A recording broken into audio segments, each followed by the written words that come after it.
January 2022 marks the 200th issue of BBC Sky at Night magazine.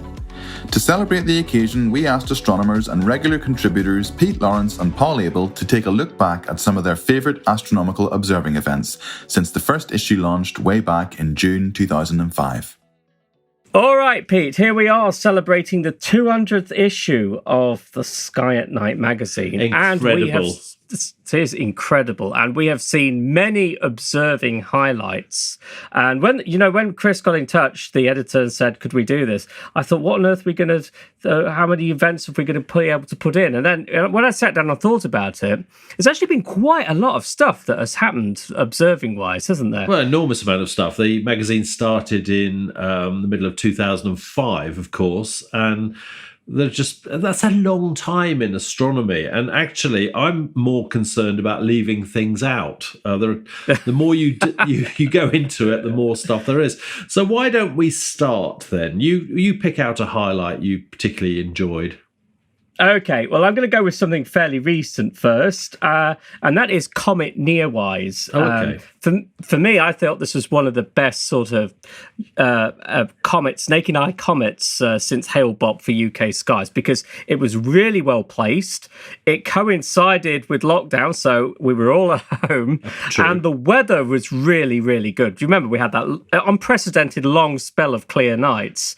And for me, I think this was better. As good as Hale-Bopp. It's been that long since for me I've seen a bright naked eye comet. I know we have had. I think Minort was that was a good comet, but you saw the tail of that from Selzy, but it didn't actually climb high up. This is the first one we've had for a while. Yeah, P1 McNaught. That was crikey, that's going back a bit. Is that 2006? Around that time? I think it's a while ago now. Yeah, that was quite impressive. We got a good view of it. In fact, that comet, I took a photograph of it during daylight. So that's another highlight. I haven't got that on my list, so thanks for bringing that one up. But yeah, it went into a spectacular outburst when it went into the southern skies, and the tail exhibited those striations you get, which are called synchronic bands. And yes. I figured out that some of the stars I could see in the wonderful pictures from the southern hemisphere, you could see from the northern hemisphere. So I went down to the beach at Selzy, where I lived, and I was able to pick up some of those synchronic bands. But the comet which really stands out for me is had an outburst at the end of 2007 into 2008, and that's Comet 17P Holmes. Do you remember? Yes, no, that was, I do. And it was quite greenish. Visually, it looked quite greenish, and it looked rather like a fried egg in the eyepiece. It was really peculiar. I remember observing that with Patrick, actually, and he said, it's just peculiar. And it was. It looked like a dinner plate. Yeah, it spread out. Do you remember as it continued expanding, but it dimmed quite rapidly? The larger it got, the fainter it got. And so you had a situation where it was really subtending quite a large diameter in the sky. Yeah. But it was almost virtually impossible to pick up visually. Absolutely. Although, of course, long-scale pictures brought it out well. Yeah, well, I'll go on to my my event which I want to mention next, which is actually an odd thing because people often ask me what are the best things I've ever seen in the night sky, and it's difficult to actually say any one particular thing. One thing that did stand out, I don't know if you recall, we went to the Kielder Observatory in Northumberland. Oh, that was so cold. It was so cold. But we went there to try and see an asteroid which was doing a close pass of the Earth. And I remember It was quite windy and it was very dark skies. And I had my binoculars up and I managed to locate the area where it was. It was the asteroid was called 2012 DA14. And I remember. And that was 15th February 2013, would you believe? And I remember seeing it. And I definitely saw it because it moved against the star field. And do you know what? It's really struck me at that point that I'd never really seen anything other than a meteor or the aurora actually physically moving against the stars, which was a natural object, not satellites or whatever. So it just stood out, and it's really stayed with me throughout the years, that one. I remember that. We were filming the Sky at Night. I remember you directed us how to find it. John Coltrane was there.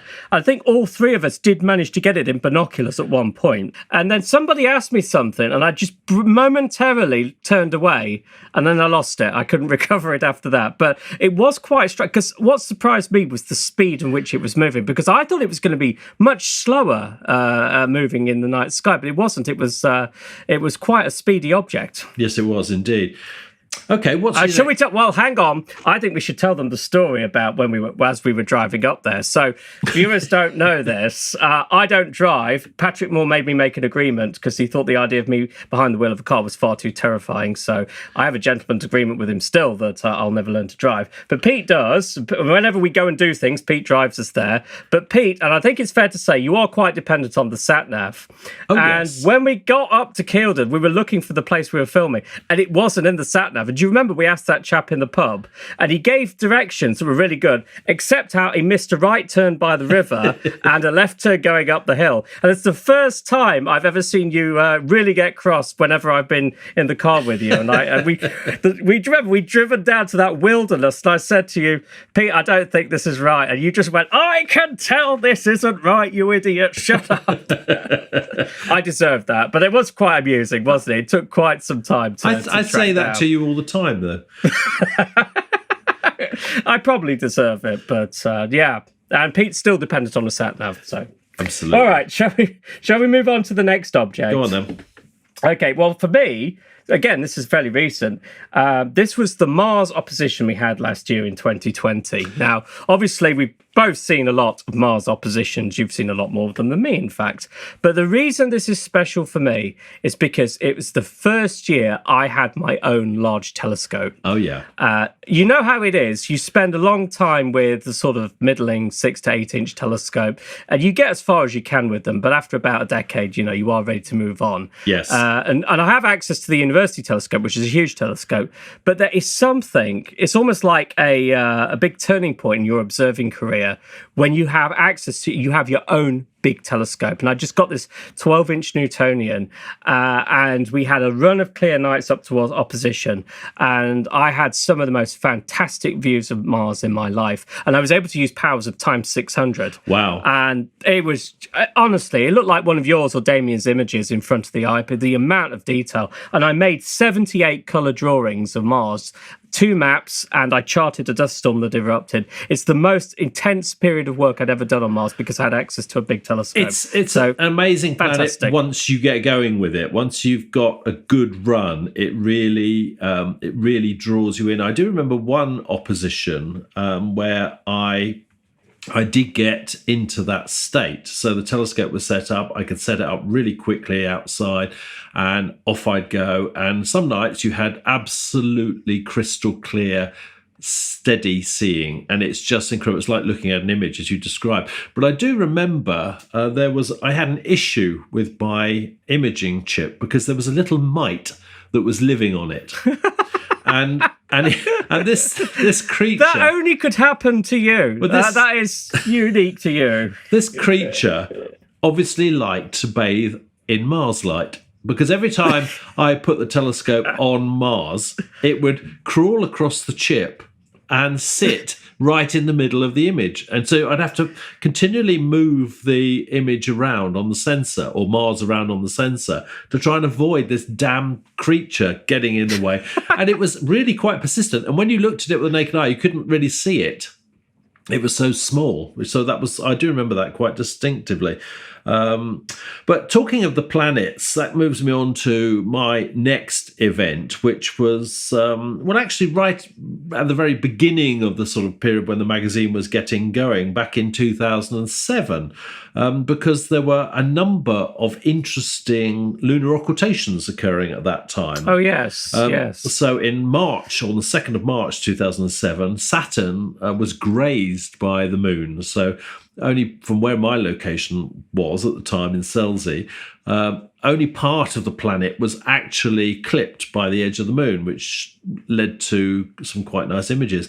22nd of May 2007, Saturn was properly occulted.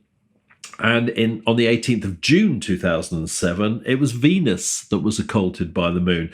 So we had that really good run of planets disappearing behind the moon's disk, which hasn't really happened since. But having mentioned that, something to look forward to at the end of this year, 2022, there we have 2 occultations of Uranus and an occultation of Mars coming up. So that'll be the one on Mars is quite good because that happens on opposition morning, doesn't it? It does, yes. That will be good. It's quite interesting you mentioned all those occultations. I remember them because I was quite an active observer in the late 90s. And then in 99, I went to university as an undergrad in the maths department. And I kind of, you know how it is when you go to university, you kind of lose touch with things. And so I sort of lost touch with amateur astronomy. It wasn't until I started my PhD in 2005 that I came back into astronomy. And that's when the magazine had just started going. So I picked up this new magazine and became a regular buyer of it. And then I thought, well, actually, I'm gonna get back into astronomy. And that's when I got going again. And then we had all these events.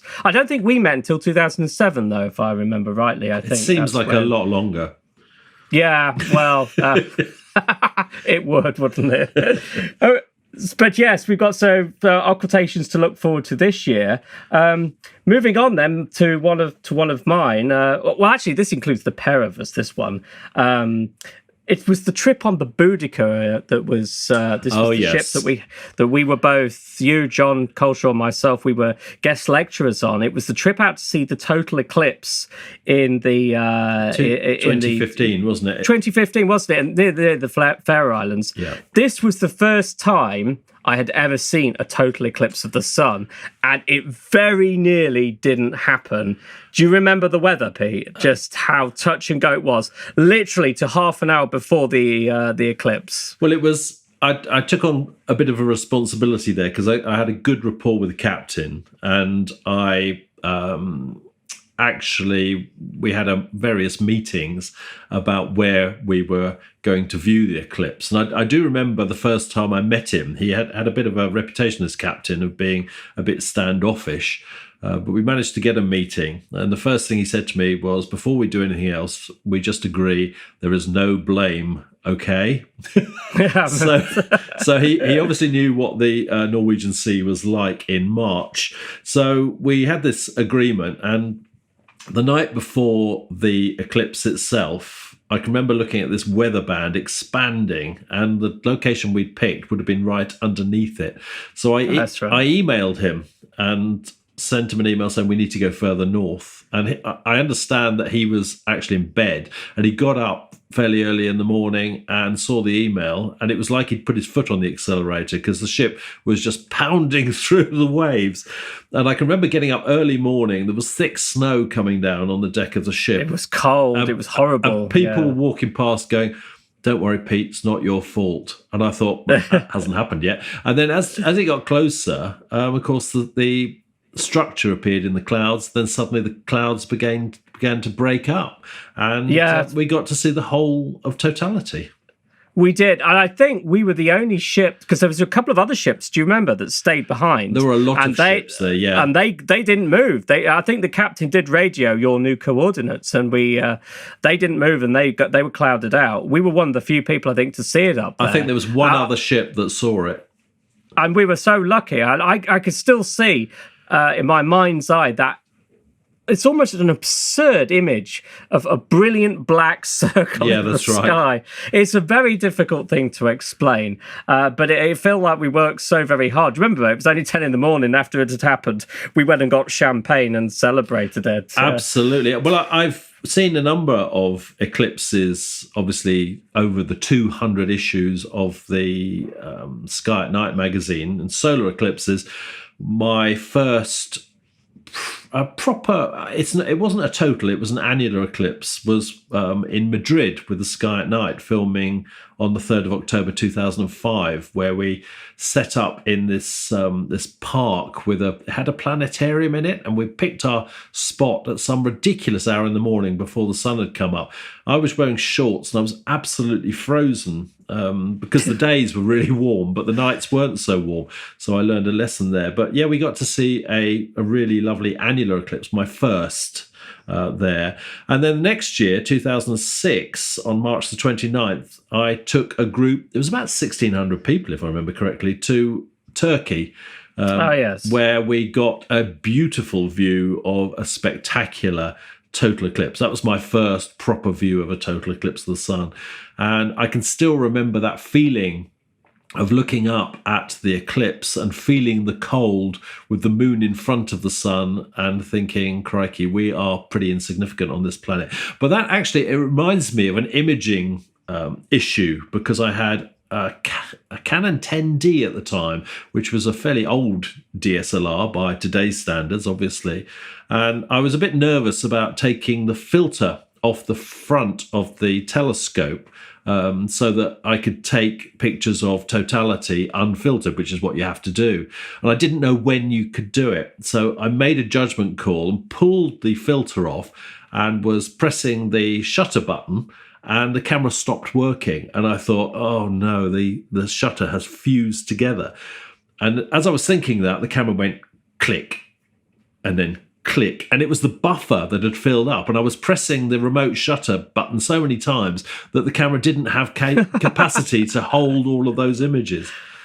Oh dear. Old school problems now. Old school problem. But there's two other things I remember about that Boudica trip, Pete. Firstly, is how much, I didn't realise just how much Star Trek terminology was borrowed from nautical stuff. Because do you remember we were in the bay and we weren't moving very quickly, and you said we're not going to get to the rendezvous coordinates for the eclipse if we're not careful. And I said, well, go and find out what's happening. And I went up to one of the stewards and I said, can't help but notice we're a bit behind schedule. And without a beat, he said, yeah, the transporter's malfunctioning. We can't get the landing party aboard. Wait, what? And it turns out, remember those little ships they launched to get you to the land when we moored out at sea? Yeah. Those were called transporters, and apparently one of them, the engines was having difficulty and they couldn't moor it up. So that was that. And there was also, do you remember, the Force 12 in the North Sea? Oh, yes. Yes, that was truly horrific, terrifying. That's. I mean, I've had bad air turbulence. I've experienced that before, but a Force 12 in the North Sea. Well, that was where we were actually sailing along with the wind, and that was fine because the ship was just going up and down, and you kept feeling as if you were going to fall out of bed. But then at some point, the captain actually had to turn to get into port, so he tried to time it with the waves, and he couldn't quite get it right because the frequency of the waves were too high. So as he turned to go into port, we did list quite a lot, and quite a lot of people did fall out of bed when that occurred.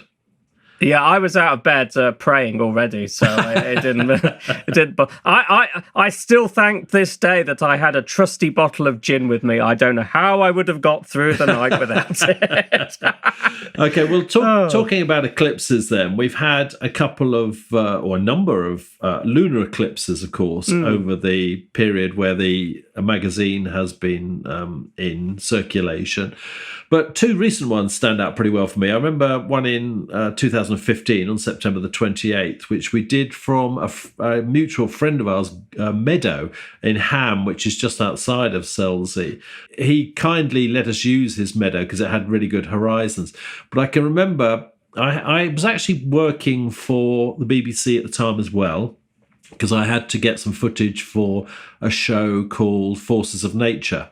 And so I decided to take quite a lot of equipment to get multiple shots. And I drove us over there and dropped all the kit off, a whole carload of kit, and then went back home and picked up another carload of kit and brought that over with me as well. So I should point out, all the kit I had was a notebook and a pencil. You're the one that filled the car up with kit. Twice. Do you remember how low the car was on the road? Yeah, but that was good. And then we had another one 4 years or 3.5 years, I guess, later, on January the 21st, 2019. Do you remember that one where I do. I picked you up and we came back to Selsey, and it was beautifully clear for that one. It was. It was also really cold. But it was, that was, as I recall, the colour was quite strong with that one. It was quite a good orange tint to the moon. It was also quite a dark eclipse, I think. They always vary, don't they, in terms of how orange the moon goes or how dark it goes at totality. Yes. Depending on all sorts of things. And that was my recollection of that. But yeah, it was that was quite a good one. But as I say, I remember we made lots of cups of tea because it was quite cold. It was very cold. Not as cold as the one I did for Sky at Night on Selsey Beach during a winter. That was I can't remember what year that was, but it was the winter solstice. There was a... Oh, I remember you doing that because you went down and did it on your own, and you was freezing to death on Selsey Beach on a January morning. Well, there was it's December. It was midwinter's day, and it was basically the sea was up on the sea wall and it froze. And at one point, I had to give an interview with Chris Lintott, who was in Chicago. And the cameraman said, "It's not working with your gloves, Pete. Can you take your gloves off so you can hold your phone properly?" And it was freezing. It was absolute. I don't think I've ever been so cold in my life. I can remember our friend John Coleshaw watching that and saying, "You weren't faking that, were you?" No, I think you were incredibly. I couldn't have done that. I remember just how cold Selsey Beach used to get. All right, well let's move back out to the solar system then, because I have another event that we both saw. I think you might even have some images of it, and that was of that very, very unusual storm that appeared on Saturn in December 2020. In December 2010. Do you remember that? I do remember that, yes. Was that the Dragon Storm? Yeah, this was the Dragon Storm. So Saturn is kind of like a quieter version of Jupiter, but it does have these big, bright, white oval storms. And what normally happens is you get about every 30 years, not exactly, but almost, these bright ovals, a big bright oval that erupts in Saturn's equatorial zone.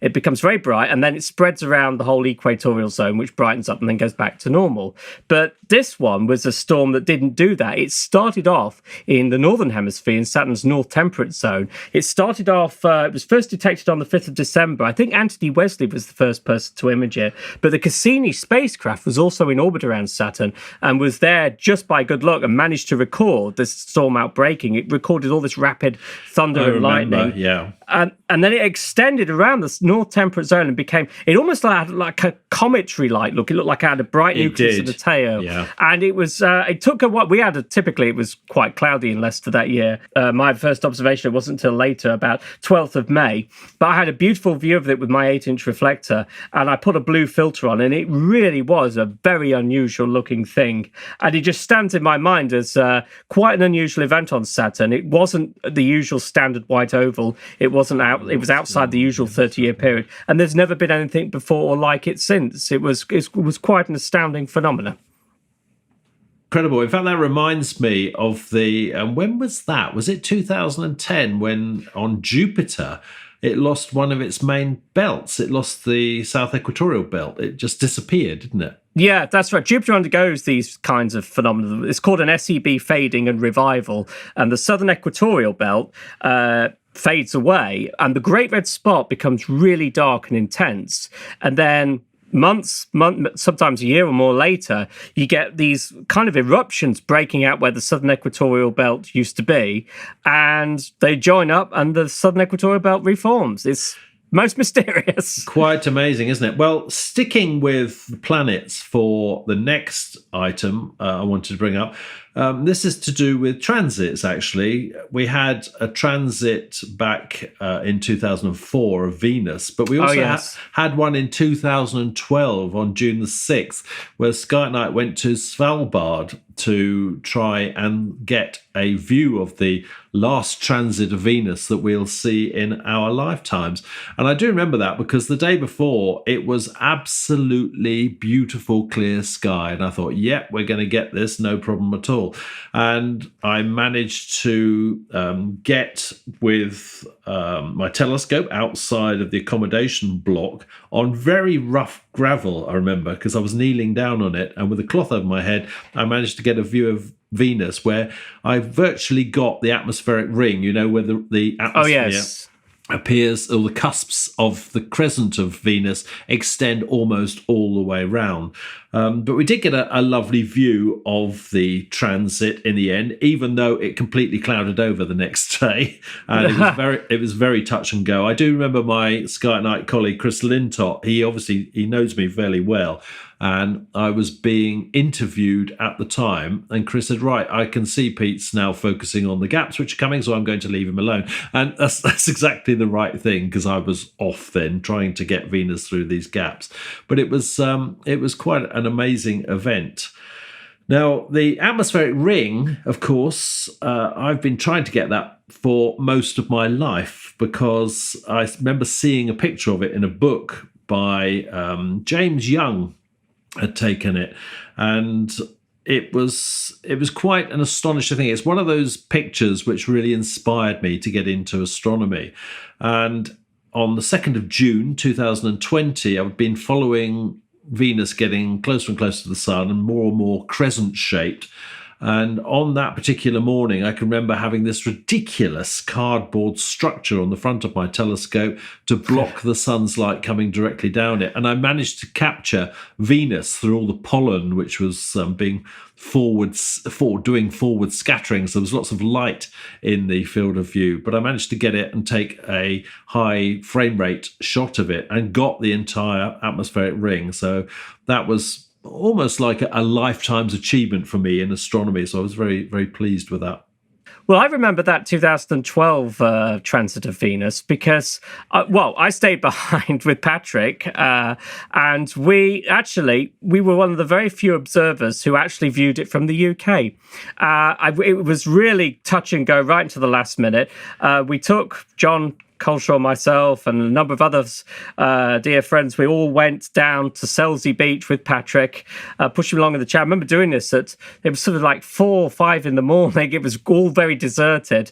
And just at the right moment, we had a big gap in the clouds, and we were able to see the transit. Patrick got a view of it through the telescope we'd set up. And I think that must have been the last astronomical event he ever saw. So I thought it was quite a touching thing to have. Absolutely. And so lucky to have been able to see it, because not long after it clouded over and we decamped back at Farthings. I think a few people were quite surprised to be offered champagne and cake with Patrick at 6 in the morning, but it felt like quite an achievement. So I felt that was a well-earned event. Well, I guess we better bring it to an end, because we could talk about this stuff for hours, but it's been a pretty spectacular 200 issues of the magazine's worth of events in the night sky. So I'm looking forward to what the next 200 issues brings. Yes, who knows what we'll see in the next 200 issues. There's all sorts of fascinating observational things to come. And who knows, maybe in one of the next 200 issues, we'll have news of the discovery of life on Mars or Europa. So all sorts of fascinating things could happen.